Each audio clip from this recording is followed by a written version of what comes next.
नम्मा homeopathy आरोग्य संजीवनी. नमस्कार, मी लौकिका. नम्मा homeopathy आरोग्य संजीवनी या विशेष कार्यक्रमामध्ये मी आपलं स्वागत करते.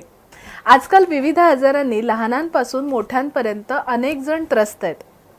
मॉडर्न मेडिसिनमध्ये रोगनिवारणासाठी ऑपरेशन किंवा स्टिरॉइडसारख्या हानिकारक उपचार पद्धतींचा अवलंब केला जातो. नम्मा होमिओपॅथीमध्ये ऑपरेशन किंवा स्टिरॉइड्सचा वापर न करता रोगनिवारण केलं जातं.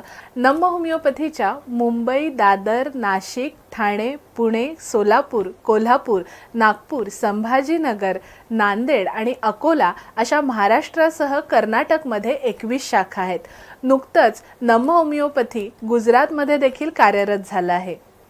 नम्मा होमिओपॅथीच्या उपचारामुळे आजवर लाखभराहून अधिक रुग्ण व्याधीमुक्त झालेत. आज आपल्या या कार्यक्रमात आपण अशाच एका विषयावरती तज्ज्ञ डॉक्टरांचं मार्गदर्शन घेणार आहोत. आजचा विषय आहे आर्थरायटिस आणि आपल्याला मार्गदर्शन करणार आहेत डॉक्टर साक्षी निकुंभ. नमस्कार डॉक्टर. सध्या सगळीकडे सर्रास ऐकू येणारा आर्थरायटिस हा आजार आहे. डॉक्टर, मला सांगा, आर्थरायटिस म्हणजे नेमकं काय? आर्थरायटिस म्हणजे काय तर नेमकं निगडीत सांध्यांशी निगडीत हा आजार आहे. सांधेदुखी म्हटलं की आर्थरायटिस हा शब्द आपल्या डोक्यात येतो. तर सांधेदुखीमध्ये पण खूप प्रकार आहे. म्हणजे त्याच्यात झालं की ऑस्टिओआर्थरायटिस, रुमॅटॉइड आर्थरायटिस, गावठी आर्थरायटिस, हे सगळे भरपूर प्रकार आहे. पण आर्थरायटिस होतोच का हे बघायला गेलं तर आजकालची आपली जीवनशैली, ज्यात आपली धावपळाची जी जीवनशैली चालू झाली आहे की रोज लोकलने प्रवास करणं, सतत जास्त वेळ बसून राहणं, जड उचलणं वगैरे, मोस्ट ऑफ द टाईम आपण जे बघतो की स्त्रियांमध्ये हा ऑस्टिओआर्थरायटिस म्हणा किंवा आर्थरायटिस, सांधेदुखी हा आजार दिसला जातो. सांधेदुखी जेव्हा आपण म्हणतो तेव्हा आपण सहज म्हणतो की माझा खांदा दुखतो आहे, पाठ दुखते, गुडघे दुखता आहे, हाताची छोटी बोटं दुखता आहेत, ती दाबल्यावर जरा बरं वाटतं. बरोबर. तेव्हा सहज आपण निगडीत धरतो की हा आर्थरायटिस आहे किंवा वाताचा प्रकार. तर याच्यात सुद्धा भरपूर आपले टाईप्स असतात, ज्याला आपण कधी कधी म्हणतो ऑस्टिओआर्थरायटिस आहे, रुमॅटॉइड आर्थरायटिस आहे. ते मी तुम्हाला पुढे सांगेलच कसे असतात.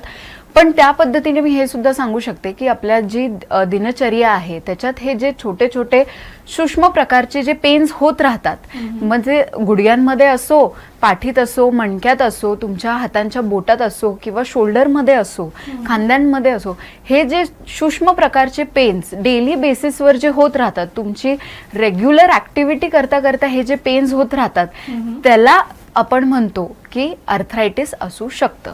तर हे जे पेन्स, जे सूक्ष्म प्रकारचे पेन्स असतात, त्याच्यासाठी बऱ्याचदा सगळेजण वेदनाशामक औषधं घेतात किंवा गोळ्या घेतात, काही स्प्रे, मलम्स वगैरे लावतात. पण त्याच्याने सुद्धा फरक पडत नाही. बऱ्याचदा लोक आपली दिनचर्या, आजकालची आपली लाईफस्टाईल एवढी फास्ट होत चालली आहे, त्याच्यामुळे दुर्लक्ष होतं की काही नाही, साधारण पेन आहे. मोस्टली आपण महिलांमध्ये बघतो की जे गृहिणी घरकाम सांभाळून सुद्धा त्यांचं ऑफिस वर्क सांभाळता, घरातली कामं वगैरे करून ते रोज लोकलने प्रवास करत असतील, स्कूटीजने प्रवास करत असतील, त्यासोबत हा आजार जो आपण म्हणतो तो मोस्टली कल महिलांकडे जास्त असतो. कारण की त्यांचं मग खाणं पिण्याचे पथ्य झाले, धावपळीचं जीवन झालं, वर खाली करण्याचे, चालणं जास्त झालंय किंवा जास्त वेळ बसणं झालं आहे, वजन वाढत गेलेलं आहे. हे सगळे कारणं, ते तुमचे जे सूक्ष्म प्रकारचा पेन्स तुम्हाला होत राहतात, याचे ते कारणं आहेत. याला आपण साधारण भाषेमध्ये, एकदम सोप्या भाषेमध्ये आर्थरायटिस किंवा सांधेदुखी असं आपण म्हणतो. अगदीच. आर्थरायटिस झाल्याची लक्षणं नेमकी कशी ओळखायची? नक्कीच. मी तुम्हाला सांगू इच्छिते की आमच्या जेव्हा क्लिनिकमध्ये पेशंट्स येतात तेव्हा बरेच पेशंट वेगवेगळे साईन्स अँड सिम्पटम्स घेऊन येतात. बऱ्याचदा पेशंट असं म्हणतो की मी चालत असताना मध्येच चमक येते पायात, पाय अचानक सुजतो, मग त्याच्यानंतरून खूप वेळ बसल्यानंतरून पाठमान एक होऊन जाते. हे तर सगळ्यात कॉमन आम्ही आमच्या क्लिनिकमध्ये बघतो. परत त्याच्यानंतरून गुडघ्याला सूज येणे, लालसर पडणे, त्याच्यानंतरून मऊ होणे, गुडघ्याच्या आजूबाजूला सूज आल्यावर गुडघा पूर्ण मऊ होतो, कडकड आवाज येतो चालताना. बरेचदा पेशंट्स असे सुद्धा म्हणतात की आम्हाला चालण्याची मूवमेंट आमची रिस्ट्रिक्ट झाली आहे, कारण की आम्हाला जास्त लवकर आता आम्ही जसं चालायचो तसं चालता येत नाही. त्याच्यासाठी आपण जे म्हणतो की अर्थरायटिस किंवा सांधेदुखींमध्ये सांध्यांची जी झीज होते त्याच्यामुळे तो आवाज येतो किंवा चालण्याची मुवमेंट रिस्ट्रिक्ट होते. ह्या सगळ्या जे प्रकार सायन्स अँड सिम्पटम्स आपण बघतो हे सगळे कॉमन सायन्स अँड सिम्पटम्स आपण अर्थरायटिसमध्ये बघू शकतो. नक्कीच. डॉक्टर मला सांगा, आर्थरायटिस नेमका कशामुळे होतो? बघा, अर्थरायटिसचे भरपूर प्रकार आहेत. जसं मी तुम्हाला आधी सुद्धा बोलले की ऑस्टिओ अर्थरायटिस झाला, रुमॅटॉइड अर्थरायटिस झाला, गावठी अर्थरायटिस ज्याला आपण रक्तवात, आमवात, संधिवात असं म्हणतो, त्याचे अजून भरपूर प्रकार आहेत. तर हे सगळे प्रकार होण्याचे मेन कारण जे मी अगदीपासून सांगते की तुमची लाईफस्टाईल डिसऑर्डर, सिडेंटरी लाईफस्टाईल, ह्या सगळ्यांमुळे हा आजार आता आपल्याला खूप कॉमन दिसायला लागला आहे. प्लस त्याच्यासोबत शारीरिक, मानसिक आणि इमोशनल लेवलचा जो ताणतणाव आहे तो सुद्धा ह्या आजाराशी निगडीत असतो. त्याचसोबत व्यवस्थित सांगायला गेलं तर मग ओबेसिटी झाली, जास्त वेळ बसून बसून जो लठ्ठपणा येतो त्याचा सगळा भार तुमच्या गुडघ्यांवर येतो. गुडघे मग सुजतात, गुडघ्यांची झीज होते किंवा पाठीच्या मणक्यावर तो भार येतो. त्याच्यामुळे ह्या सगळ्या ज्या गोष्टी होतात ते दुखणं तुम्हाला जाणवून येतं. परत दुसरं आपण म्हटलो की सिडेंटरी लाईफस्टाईल, की एकच लाईफस्टाईल सतत रुटिनिस्टिक लाईफस्टाईल आपण जगत असतो. त्यात आपली एक्सरसाइज होत नाही, खाण्यापिण्याचे पथ्य नसतात व्यवस्थित, धावपळीचं जे जीवन आपण जगतो आहे त्याच्यामुळे सुद्धा हा आजार होऊ शकतो. प्लस त्याच्यानंतर मी सांगू इच्छिते की आपला आहार, मुख्यतः आहार हा खूप मोठा कॉज आहे अर्थरायटिससाठी. आहारशैली जास्त व्यवस्थित नसते. आजकालचं जे जीवन आहे, सकाळी कधी नाश्ता स्किप होतो, नाश्ता केला जात नाही, दुपारचं जेवण होत नाही, रात्री उशिरा झोपल्यामुळे किंवा लवकर झोपल्यामुळे रात्रीचं जेवण होत नाही, काहीतरी खाल्लं, बेसिक प्रोटीनिशियस डाएट नसतं, आहारामध्ये कॅल्शियमची कमतरता भासते, B12 कमतरता भासते. ह्या सगळ्या ज्या आहाराशी निगडीत समस्या आहेत त्या आपल्याला अर्थरायटिसकडे नेतात. त्याच्यासोबतच अजून एक मेन कॉज आपण जे म्हणतो की अर्थरायटिस वगैरे होण्याचा आहे की तुमच्या बॅड हॅबिट्समध्ये आपण बघतो की सिगार स्मोकिंग असेल, त्याच्यानंतर अल्कोहोल, धूम्रपान किंवा आपण जे मद्यपान आपण म्हणतो, ह्या सगळ्या गोष्टीसुद्धा तुमच्या अर्थरायटिसला निगडीत असतात. त्याच्यानंतरून वेळेवर जेवण नाही, फास्ट फूड खाणं, बाहेरचे जास्त ऑइली पदार्थ, खूप फॅट्स असलेले पदार्थ आपण खातो जे आपल्या बॉडीला लवकरात लवकर पचत नाही, बॉडी ती एक्सेप्ट करू शकत नाही, असे जे आपण पदार्थ खातो त्याच्यामुळे सुद्धा अर्थरायटिसकडे कल जातो. त्याच्यानंतरून आपण अजून एक बघतो की वेळेवर जेवण नाही, डाएट स्किप होणं, जास्त कधी फक्त पाण्यावर काही लोक राहतात कारण की त्यांना कामाचा वगैरे इतका स्ट्रेस असतो, डिसिप्लिन नसतं, एक प्रॉपर डिसिप्लिन दिनचर्या आपण फॉलो करत नाही की सकाळी उठून एक्सरसाइज करणं, एक्सरसाइज नंतरून एक प्रॉपर गुडघ्यांना चालना देणं, स्ट्रेचिंग करणं, ते सगळं आपल्याकडनं होत नाही. म्हणून ते सुद्धा एक आपण बॅड हॅबिट्समध्ये बघू शकतो की आजकालची जी डिसिप्लिन राहिली नाही आहे. बरेच जण आपण बघतो की 2 दिवस सकाळची शिफ्ट करतात, 2 दिवस नाईट शिफ्ट असते. ही जी त्यांच्या दिनचर्यामध्ये सतत चेंज होणारी जी सायकल आहे ते सुद्धा तुमच्या मेंटल, फिजिकल आणि इमोशनल लेवलवर काम करते आणि त्याच्यामुळे तो इफेक्ट आपल्याला तुमच्या फिजिकल लेवलवर दिसतो. तर हे सगळे जे कारणं मी तुम्हाला सांगितले हे तुम्हाला अर्थरायटिसकडे नेणारे कारणं आहेत. आर्थरायटिसची लक्षणं आणि आर्थरायटिस कशामुळे होतो हे आपण आता डॉक्टर साक्षी निकुम यांच्याकडून जाणून घेतलंय. तुम्हाला जर काही वैयक्तिक मार्गदर्शन आर्थरायटिसच्या संदर्भात हवं असेल तर स्क्रीनवर दिसणाऱ्या नंबरवरती तुम्ही केव्हाही फोन करू शकता, आत्ता लगेच सुद्धा फोन करू शकता. आमचे तज्ज्ञ डॉक्टर तुम्हाला नक्कीच या बाबतीत मार्गदर्शन करतील.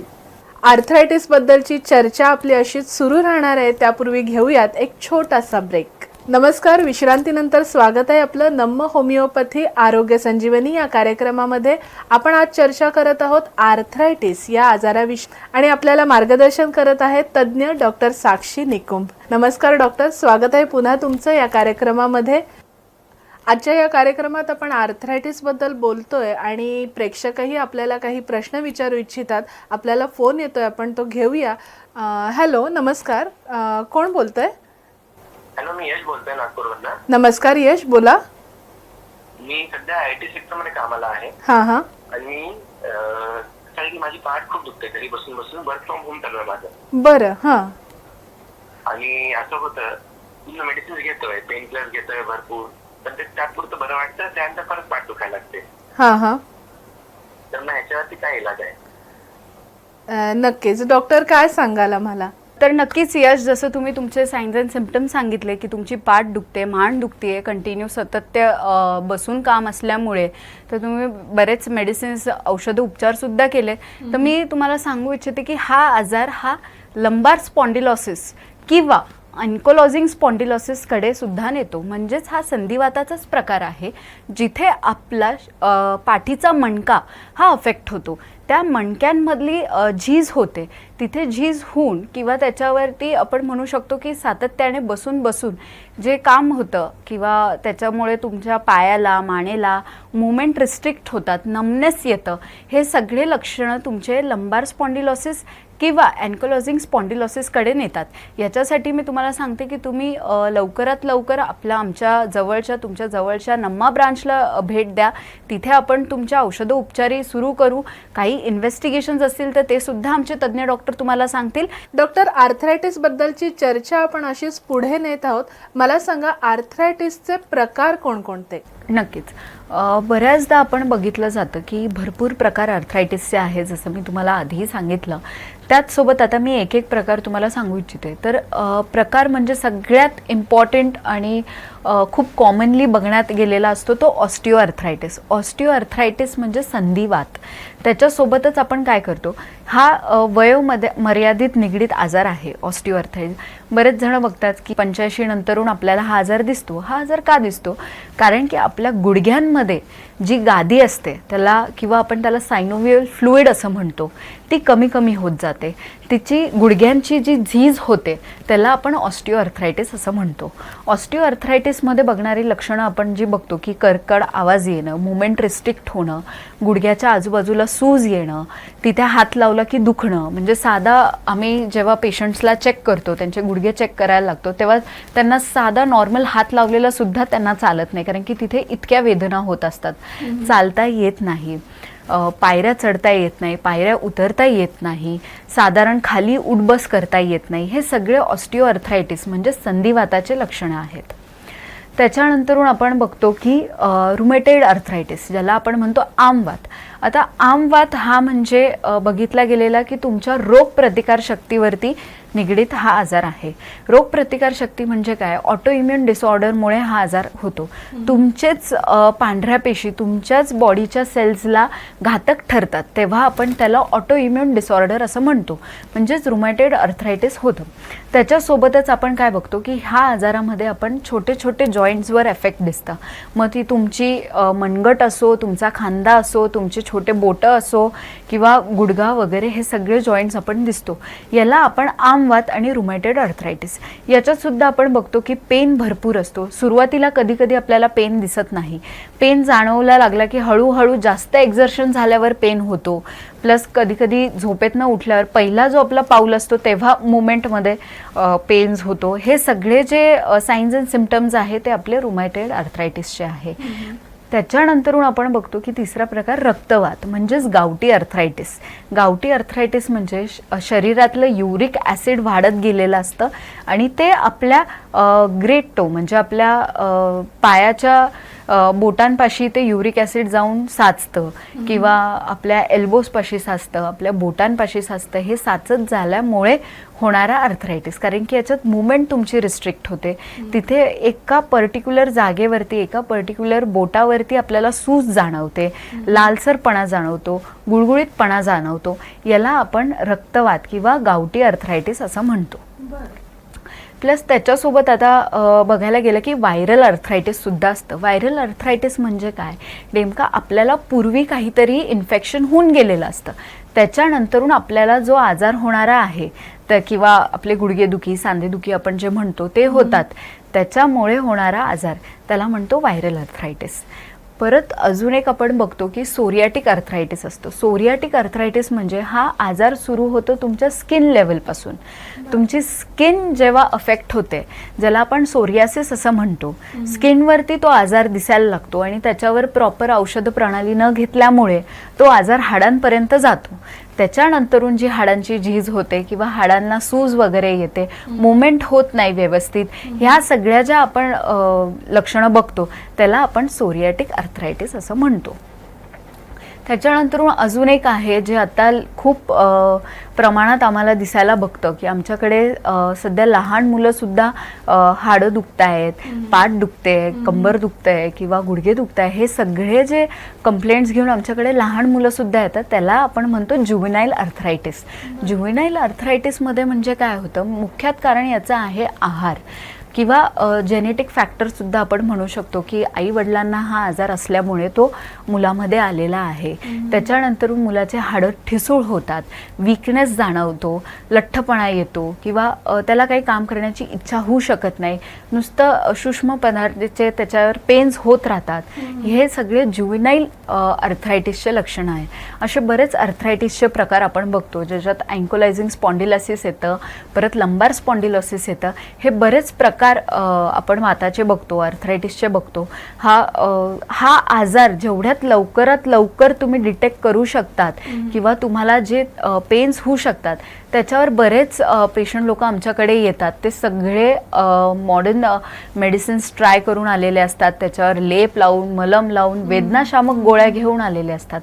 तर त्याच्यानंतरून तो आजार इतका वाढतो की त्याला परत कंट्रोल करण्यासाठी आम्हाला खूप वेळ लागतो. प्लस त्यासाठी आम्ही एक आमचा जो नवीन फॉर्म्युला आहे, immunogenic miasmatic 6th generation homeopathic formula नम्मा होमिओपॅथीने काढलेला आहे. त्यासाठी आम्ही आर्थरायटिसवरती लवकरात लवकर किती छान पद्धतीने उपचार देऊ शकतो याच्यासाठी आमचे भरपूर प्रयत्न असतात. म्हणून मी प्रेक्षकांना हेच सांगू इच्छिते की तुम्हाला जर का लवकर हे सारे लक्षणं एकदम पहिल्याच स्टेजेसवरती जर का दिसत असतील तर बाकीचे फक्त तीव्रता कमी करण्यापुरता किंवा पेन्स कमी करण्यापुरता औषधं घेण्यापेक्षा तुम्ही लवकरात लवकर नम्माकडे आलात तर आमचा जो फॉर्म्युला आहे immunogenic miasmatic 6th generation homeopathic formula, याच्या साहाय्याने आम्ही तुमच्यावर नक्कीच उपाय करू शकतो आणि तुमच्या आजाराला नक्कीच बरोबर करू शकतो, क्युअर भेटू शकतो आणि पुढे काही याचे कॉम्प्लिकेशन्स होणार नाही याच्याकडे आमची लक्ष असते. अगदीच डॉक्टर, आपण आत्ताच सांगितलं की नम्मा होमिओपॅथीमध्ये आर्थरायटिस हा रोग बरा करण्यासाठी एक विशेष उपचार पद्धती शोधून काढण्यात आलेली आहे. या उपचार पद्धतीबद्दल डॉक्टर आम्हाला माहिती सांगा ना. नक्कीच. कसं आहे, जे मी तुम्हाला आधी सांगितलं, आजकालचे जे होणारे आजार आहेत ते तुमच्या जीवनशैलीशी निगडीत आहेत, बरोबर.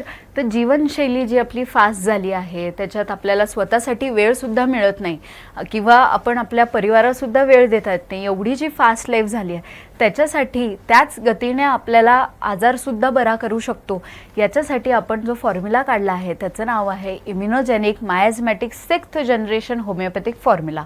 तर ह्या फॉर्म्युलाचा अर्थ काय किंवा हा फॉर्म्युला कसा काम करतो याच्यासाठी मी बघते की इम्युनोजेनिक म्हणजे काय. इम्युनिटी म्हणजे तुमची रोगप्रतिकारशक्ती. जसं मी तुम्हाला आधी सांगितलं की आर्थरायटिस व्हायचं मेन मुख्यात कारण असतं की तुमची रोगप्रतिकारशक्ती खालावली जाते. जसं आपण बघितलं की रुमॅटॉइड आर्थरायटिस हा तुमच्या इम्युनिटीवरती अटॅक करतो किंवा तुमची इम्युनिटी कमी करतो, ठीक आहे. तर त्याच्यासाठी आपण बघतो की हा इम्युनिटी वाढवण्यासाठी आपण मेडिसिन्स देतो. जशी जशी तुमची रोगप्रतिकार शक्ती वाढेल तसं तसं तुमचा हा आजार कमी होत जाईल. मोस्टली आपण बघतो की घरात 4 ते 6 जण असतील किंवा आपल्या फ्रेंड सर्कल्समध्ये आपण बघतो की सेम एजचे असतात पण त्याच्यातले 1-2 जणांना अगदी एज नसल्यासुद्धा आर्थरायटिस होतो किंवा सांधेदुखी होते. तर हे का होते, कारण की त्या पर्टिक्युलर व्यक्तीचा रोगप्रतिकार शक्ती कुठे ना कुठेतरी कमी झालेली असते. तर ती रोगप्रतिकार शक्ती वाढवण्यासाठी आपल्याकडे औषधं आहेत, कारण की जर का बॉडीची रोगप्रतिकार शक्ती वाढली, बॉडीची रिॲक्टिव्हिटी वाढली तर तो आजार लवकरात लवकर कमी होतो आणि बरा होतो. प्लस त्याच्यासोबत आता मायझमॅटिक म्हणजे काय. मायझमॅटिक म्हणजे की तुमच्या पिढीतनं आलेला आहे का आजार, तुमच्या जेनेटिक आहे का, हेरिडेटरी आहे का, अनुवंशिक आहे का, हे सगळं आपण बघतो. हे सगळं जेव्हा आपण स्टडी करतो तेव्हा हे मायझमॅटिक आपण म्हणतो. म्हणजे मुळासकट तो आजार काढण्यासाठी पण आपल्याकडे औषध आहेत.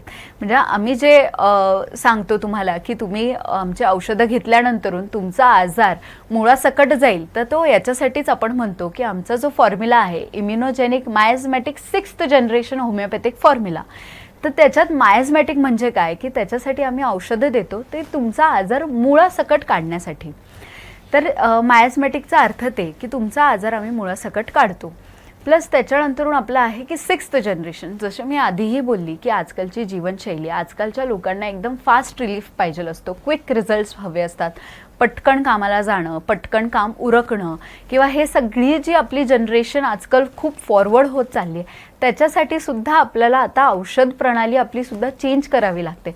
म्हणून तो 6th जनरेशन फॉर्म्युला आपण म्हणतो. तर ह्या 6th जनरेशन फॉर्म्युलामध्ये काय की आपले जे मेडिसिन्स आहेत त्याची आपण पोटेन्सी वाढवतो, किंवा ती जी तुमची दिनचर्या आहे, तुमची mental state, physical state, emotional state, या सगळ्या तिन्ही प्लेन्सवर काम करून आम्ही जे औषधं देतो आणि ते औषध लवकरात लवकर तुमच्या बॉडीला सूट होऊन तुमचा आजार कसा कमी होतो याच्यासाठी आपण 6th जनरेशन फॉर्म्युला यूज करतो. तर आता होमिओपॅथी नक्कीच आपण बघितली गेली की हा नैसर्गिक रीतीने बनवलेल्या औषधं असतात. याच्यात नाही आपण ऑपरेटिव्ह करतो किंवा नाही आपण स्टिरॉइड्स किंवा वेदनाशामक गोळ्या देत नाही. आपण हा नैसर्गिक पद्धतीने आपला आजार कसा कमी होईल याच्याकडे आपलं नक्कीच लक्ष असतं. म्हणून आपण जो म्हणतो की immunogenic miasmatic 6th generation homeopathic formula आपला जो आहे तो याच्यासाठीच आहे की तुमची रोगप्रतिकार शक्ती वाढवून तुमचा जो आजार आहे तो मुळासकट काढून, प्लस तुमच्या ज्या जीवनशैलीला मॅच होण्यासाठी जी आपण 6th जनरेशनची औषधं तुमच्यापर्यंत पोचवतो हे नम्मा आपल्यासाठी करतं. डॉक्टर, जसं आपण सांगितलं की नम्मा होमिओपॅथीने immunogenic miasmatic 6th generation homeopathic formula हा आर्थरायटिसवरती उपचार करण्यासाठीची उपचार पद्धती शोधून काढलेली आहे. आर्थरायटिस तुम्हाला झाला असेल आणि त्यावर तुम्हाला वेळेत योग्य उपचार करायचे असतील तर तुमच्या जवळच्या नम्मा होमिओपॅथीच्या क्लिनिकला तुम्ही जरूर भेट द्या. डॉक्टर, तुम्ही आज इथे आलात आणि आर्थरायटिस सारख्या गंभीर आजाराबद्दल आम्हाला मार्गदर्शन केलं त्याबद्दल आपले खूप खूप आभार. नम्मा होमिओपॅथी आरोग्य संजीवनी.